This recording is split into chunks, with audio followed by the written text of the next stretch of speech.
Hi guys, जय हिंद। आज हम संविधान के प्रमुख अनुच्छेद दे रखे हैं 1 से लेकर 68 तक, उनको कवर करेंगे। तो हम देखेंगे कि इधर ये हमारे क्या है अनुच्छेद है और ये हमारे इनसे संबंधित क्या है विवरण दे रखे हैं। इसको हमें आज कवर करना है। तो अनुच्छेद नंबर 1 कहता है कि किसी संघ का जो नाम है वो इसके अंतर्गत आता है। किस मतलब इसका नाम क्या है, नाम रखने की प्रक्रिया क्या है, वो सब इसके अंतर्गत आते हैं। और राज्य क्षेत्र क्या क्या राज्य में जो क्षेत्र आते हैं उनके बारे में अनुच्छेद नंबर 1 बताता है। अनुच्छेद नंबर 5 से 11 ये नागरिकता से संबंधित प्रावधान जो होते हैं, किससे, नागरिकता से संबंधित हमारे कुछ प्रावधान होते हैं वो अनुच्छेद 5 से 11 के अंतर्गत आते हैं। अनुच्छेद 14 विधि के समक्ष समता बताता है, समानता, सॉरी क्या बताती है, विधि के समक्ष समानता। इसी प्रकार अनुच्छेद 17 हमारा बताता है अस्पृश्यता का अंत, यानी जो छुआछूत है, ऊंच वो जो नीची जाति होती है उनसे छुआछूत की जो हमारी भावना होती है उनका विरोध कौन करता है, हमारा अनुच्छेद 17। अनुच्छेद 18 हमारा बताता है उपाधियों का अंत, कि अब हम किसी को कोई उपाधि दे नहीं सकते। उपाधियों का अंत हमें किसने बताता है, अनुच्छेद 18। सेम इसी प्रकार अनुच्छेद 18A वाक एवं अभिव्यक्ति की स्वतंत्रता के बारे में बताता है। अनुच्छेद 21 प्राण एवं दैहिक स्वतंत्रता, क्या क्या हमको स्वतंत्रता दी गई है, प्राण से संबंधित, दैहिक यानी जो हमारी बॉडी से संबंधित, वो अनुच्छेद हमारे 21 बताता है। अनुच्छेद 21A 6 वर्ष से 14 वर्ष के बच्चों को शिक्षा का अधिकार देता है, हमारा अनुच्छेद 21A। अनुच्छेद 24 हमें कारखानों में बालकों द्वारा नियोजन का प्रतिबंध करता है कि हम 18 वर्ष से कम बालकों को कारखानों में कार्य नहीं करा सकते। अनुच्छेद 25 धर्म का आचरण या प्रचार करने के बारे में बताता है। अनुच्छेद 32 संवैधानिक उपचारों का विरोध करता है। अनुच्छेद 37 राज्य का नीति निर्देशक तत्व न्यायालय में हमारे अपवर्तनीय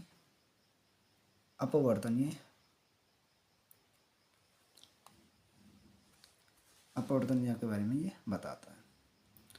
अनुच्छेद हमारा 38 है लोक कल्याणकारी राज्य की स्थापना, लोगों के कल्याण के लिए हम राज्य की स्थापना कर सकते हैं, अनुच्छेद 38 के तहत।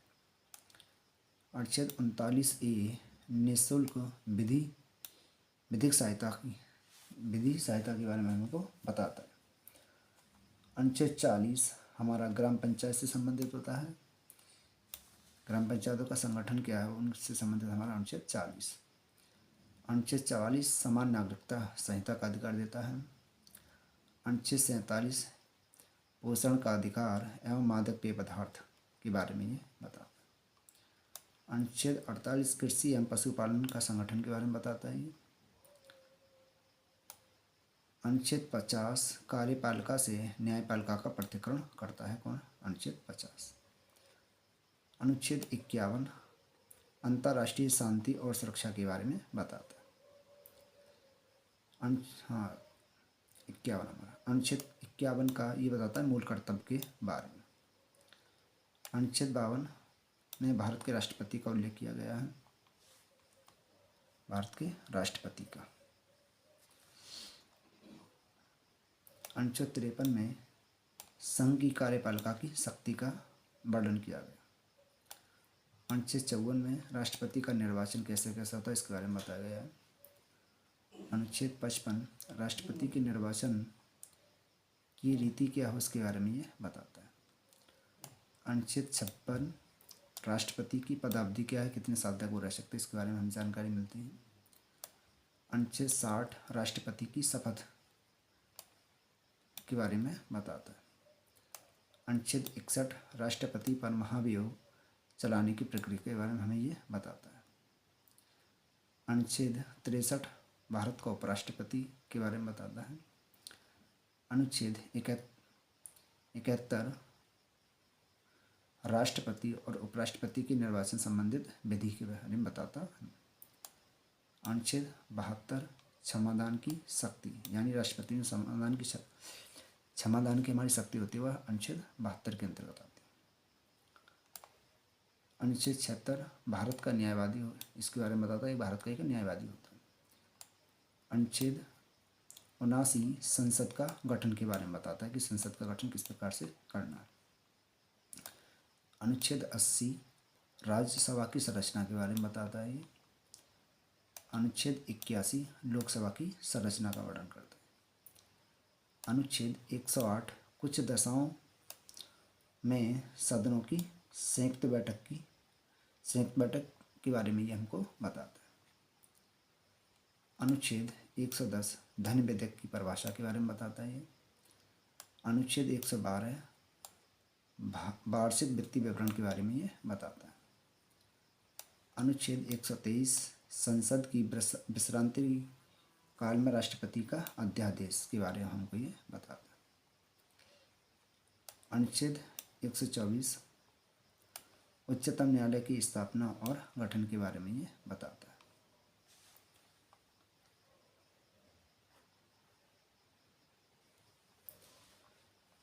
अब आता है हमारा अनुच्छेद 148 भारत का नियंत्रक एवं महालेखा परीक्षक के बारे में ये वर्णन करता है। अनुच्छेद 149 नियंत्रक महालेखा परीक्षक के क्या क्या कर्तव्य होते हैं, क्या क्या शक्ति होती है, उनके बारे में ये बताता है। अनुच्छेद 153 राज्यों के राज्यपाल के बारे में बताता है। अनुच्छेद 161 राज्यपाल को क्षमादान की शक्ति जो दी गई वो इसके अंतर्गत आती है।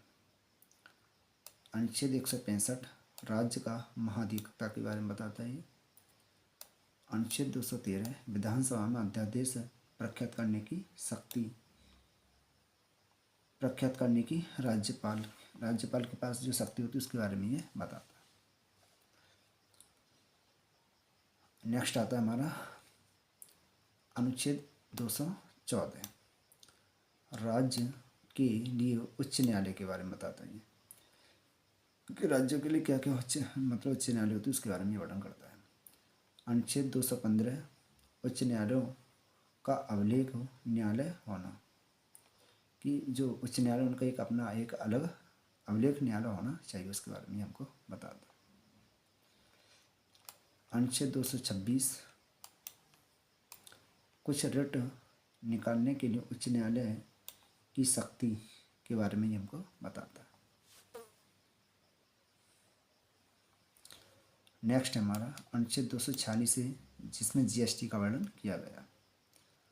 अनुच्छेद 263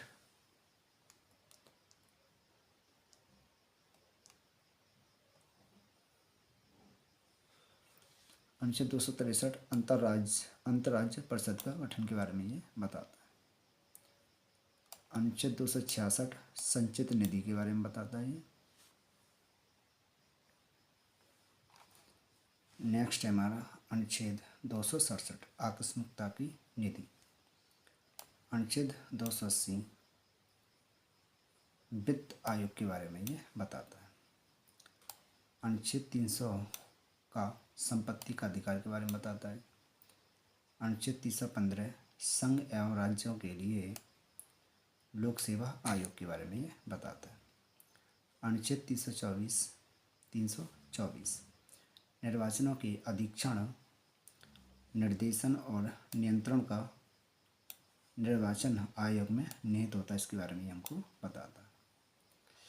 अनुच्छेद 338 अनुसूचित जाति का आयोग होता है, इसके बारे में बताता है। अनुच्छेद 338 से अनुसूचित जाति आयोग के बारे में बताता है। अनुच्छेद 343 संघ की राज्यभाषा के बारे में बताता है। अनुच्छेद 352 आपातकाल की घोषणा का प्रभाव के बारे में ये बताता है। नेक्स्ट है हमारा अनुच्छेद 356 राज्य में संवैधानिक तंत्र के विफल हो जाने की दशा में उपबंध के बारे में ये बताता है। अनुच्छेद 360 वित्तीय आपातकाल के बारे में उपबंध। अनुच्छेद 368 संविधान का संशोधन करने की शक्ति और उसकी प्रक्रिया के बारे में हमको बताता है। गाइस, आपको ये क्लास कैसी लगी कमेंट सेक्शन में बताएं। प्लीज़ हमारे इस चैनल को like and subscribe and share ज़रूर करें। जय हिंद।